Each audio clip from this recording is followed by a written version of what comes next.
안녕하세요. 디렉터 진입니다. 오늘은 기자 공채 3단계 중 하나죠. 기사 쓰기 그 두 번째 시간입니다. 앞서는 그 기사 쓰기 중에서 보도자료를 기반으로 한 기사 쓰기랑 현장 리포팅 그리고 인터뷰 기사 쓰기에 대해서 알아봤는데요. 오늘은 르포 기사 쓰기와 그리고 기사 기획서 작성하기에 대해서 알아보겠습니다.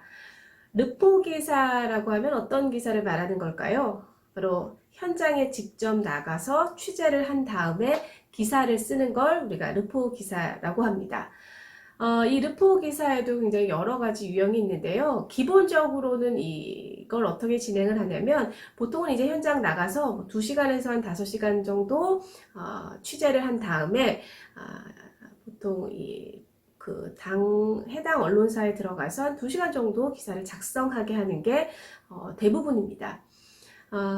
그치만 구체적으로 좀 들어가면 조금 유형이 또 있는데요. 한 3가지 정도로 추려볼 수 있을 것 같습니다. 첫 번째는 바로 취재 아이템을 기본적으로 몇 가지를 제시해 준 다음에 그 중에서 선택을 해서 기사를 작성해라. 이런 게 있고요. 또 하나는 아예 딱 하나를 고정적으로 아이템을 지정을 한 다음에 현장을 나가서 취재를 해서 기사를 써라. 또 하나는 아예 뭐 그런 거 없이 그냥 그 현장에 딱 떨어뜨려 놓은 다음에 알아서 취재 아이템을 선정을 하고 기사를 써봐라. 이렇게 크게는 3가지로 요약을 할 수 있을 것 같습니다. 네, 하나씩 구체적으로 좀 알아볼까요? 첫 번째가 제시어를 주고 취재를 한 다음에 기사를 써라 이런 유형인데요. 이게 참 어떻게 보면 쉬울 수도 있고 어려울 수도 있는 유형이라는 생각이 듭니다. 왜냐면 보통 이 제시어들이 최신 이슈를 가지고 써봐라 하는 경우가 많거든요. 조선일보가 이런 유형을 내는데 제시어로 나온 게 한 10가지가 있었습니다. 그 제시어들이 당시에 굉장히 이슈가 됐던, 많이 접할 수 있었던 현안의 어떤 단어들이었습니다. 뭐 주 52시간이라든지 광장, 공정, 방탄소년단, 아파트 이런 제시어들이 나왔었습니다. 이게 사실은 우리가 흔하게 또 많이 봐왔던 그런 단어들이기 때문에 사실 기본적으로 쓸 수는 있습니다. 근데 문제는 워낙 많은 언론사에서 많이 기사화가 됐기 때문에 창의적으로 쓰기는 상당히 어렵다는 거죠. 그래서 이런 유형이 굉장히 장점도 있고 단점도 있다라고 볼 수가 있을 것 같은데요. 만약에 요즘 상황을 한번 볼까요? 그러니까 오늘이 제가 지금 이걸 녹화를 하는 게 2021년 2월 6일인데 이번 주에 가장 이슈가 됐던 건 아무래도 이 임성근 판사의 국회 탄핵일 겁니다. 헌정사상 최초로 이 법관이 탄핵이 된 사건이기도 하고요. 또 이 국회에서 탄핵소추안이 의결되기 직전에 터진 게 있었습니다. 그게 바로 이 임성근 판사가 본인이 이제 김명수 대법원장과 대화를 했던 내용을 녹취를 해서 그것을 공개를 하면서도 큰 파장이 일었습니다. 이게 왜 파장이 일었냐면 뭐 여러분도 다 알고 계실 겁니다. 다 알고 계신 거죠. 그 내용이 사실 대법원장이라는 자리는 사법부의 독립을 어떻게 보면 수호해야 할 자리인데 그 안에서 이제 정치나 국회나 이런 눈치를 보는 듯한 발언들이 포함이 되면서 굉장히 이제 사법에 대한 불신이 이어지는 것 아니냐 이런 비판이 일어나고 있는 건데요. 현재 지금 진행형으로 논란이 되고 있는데 이걸 가지고 우리가 굉장히 논술 주제로도 써볼 수도 있을 것 같고요. 그리고 이 주제를 가지고 제시어를 준 다음에 취재를 해서 기사를 써보라 이렇게도 나올 수 있을 것 같습니다. 뭐가 있을까요? 논술 주제로 한다고 하면 뭐 사법부의 독립에 대해서 얘기할 수도 있을 거고 아니면 헌정사상 최초로 법관 탄핵에 대한 그러니까 법관 탄핵에 대해서 어떻게 생각을 하는지에 대해서 물을 수도 있을 것 같습니다. 그리고 이걸 가지고 현장 취재 아이템으로 본다면 뭐 삼권 분립이란 단어를 제시할 수도 있을 것 같고요. 아니면 탄핵이란 단어를 제시할 수도 있을 것 같습니다. 그러니까 여러분들이 최근에 지금 모든 언론사의 지면에 등장하고 있는 이런 사건, 이런 현안들에 대해서 반드시 본인에 대한 생각도 정리를 해 보시고요. 그리고 여기에서 파생되어서 나올 법한 그런 문제들에 대해서도 항상 대비를 그리고 연습을 한번 해 보시기 바랍니다. 네, 두 번째는 한 가지 주제를 제시하고 이에 대해서 취재하고 아예 기사를 써봐라 이런 게 있을 수 있습니다. 굉장히 저는 어려운 것 중에 하나가 이런 유형이 아닐까 싶어요. 좀 알면 그래도 쓸 수 있을 텐데 진짜 한 번도 생각해 본 적이 없다거나 아예 잘 모른다거나 하면 진짜 일도 쓸 수가 없는 그런 유형이기 때문일 텐데요. 예를 들어서 예전에 동아가 이 패권이란 주제로 현장 취재 후에 기사를 써봐라 이런 문제를 제시한 적이 있습니다. 여러분 같으면 어떤 아이템을 선정해서 기사를 쓰실 것 같으세요? 패권이란 단어가 사실 국제정치에서 굉장히 많이 나오는 단어인데 이거를 현장에서 요거와 연결시켜서 기사를 쓴다. 저도 지금 사실 막상 써보라고 하면 굉장히 어려울 것 같아요.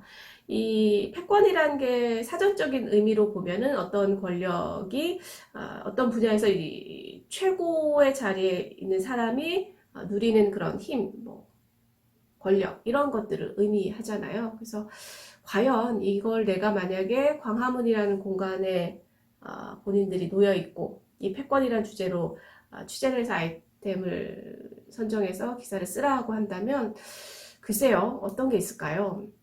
가장 뭐 흔하게는 사실 광화문에서는 워낙 시위가 많이 일어나잖아요. 그래서 시위를 보고 뭐 써볼 수 있지 않을까라는 생각이 듭니다. 요즘 뭐 시위라는 게 사실은 예전에는 뭐 약자들이 자신의 입장을 어떤 주장하기 위한 하나의 수단으로서 뭐 이런 것들이 이루어졌는데 요즘은 워낙 권력화가 되어서 시위가 이루어지는 경우들이 상당히 많잖아요. 특히나 요즘에 뭐 광화문이나 뭐 이런 데에서 지금은 코로나 때문에 당연히 모든 게 중단되어 있지만 그 이전 코로나 시대 이전에는 이 굉장히 조직적으로 대규모의 시위 때문에 그 일대의 어떤 곳에서 일하시는 분들 상권 같은 것들 뭐 상인들이 굉장히 피해를 입거나 아니면 그 일대를 지나는 뭐 일반 시민들이 불편을 겪었던 것도 사실이거든요. 그래서 이런 패권을 가지고 이런 시위랑 접목시켜서 뭐 기사를 써볼 수도 있지 않을까 싶습니다.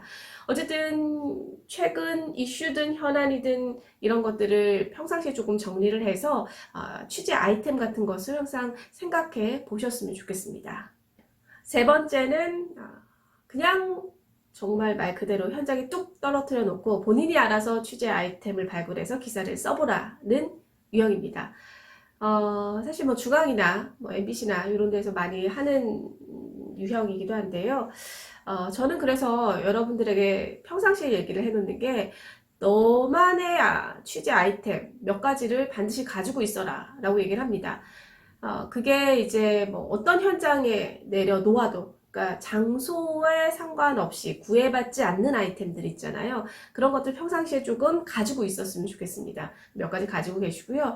조금 더 뭐 디테일하게 들어가면 언론사들이 어디에 있습니까? 가장 크게 광화문에 있고 여의도 일대가 있고 상암이 있을 수 있죠. 그래서 그 일대로 그 주변에서 쓸 수 있는 그런 아이템을 또 구체적으로 가지고 있는 것도 좋습니다. 그래서 평상시에 여러분이 지나면서 여러분의 시각에서 그러니까 기존 혹은 기성 언론사들의 혹은 기자들이 가지고 있는 그런 시선이 아니라 여러분들만이 바라볼 수 있는 여러분들만의 어떤 그런 창의적인 그런 아이템을 좀 평상시에 발굴을 해 놓으시기 바랍니다. 그리고 취재도 실제로 해보시고요. 그래서 그 아이템을 가지고 여러분이 시험을 막상 딱 보러 갔을 때 갑자기 닥쳐서 하기는 굉장히 어렵거든요. 그래서 평상시에 여러분들만의 이런 아이템을 반드시 가지고 있기를 바랍니다. 마지막에 기사의 기획서, 뭐 계획서 이런 걸 작성해보라 이런 뭐 테스트가 있는데요. 사실 이거는 뭐 어렵지는 않습니다. 여러분이 기본적으로 이제 기사를 아예 다 작성하라는 게 아니라 어떤 기사를 작성할지에 대한 뼈대, 설계도를 그리는 거기 때문에 이건 크게 어렵지 않을 것 같아요. 그래서 여러분이 좀 탄탄하게 구성을 한다던가 아니면 그 기획서 자체에 뭐 좀 창의성을 넣는다던가 이런 식으로 해서 설계도 혹은 기획서를 작성을 하면 되지 않을까 싶습니다. 네, 지금까지 기사 쓰기 그 두 번째 시간을 가져봤는데요. 바로 르포 기사 쓰기와 또 기사 계획서 작성하기에 대해서 알아봤습니다. 다음 이 시간에는요, 신층 면접 3, 4단계에서 실시하는 것 중에 하나죠. 토론에 대해서 알아보도록 하겠습니다. 저는 오늘 여기까지 할게요. 오늘 하루도 여러분 정말로 수고 많으셨고요. 다음 이 시간에도 만나 뵙겠습니다. 지금까지 디렉터 진이었습니다. 고맙습니다.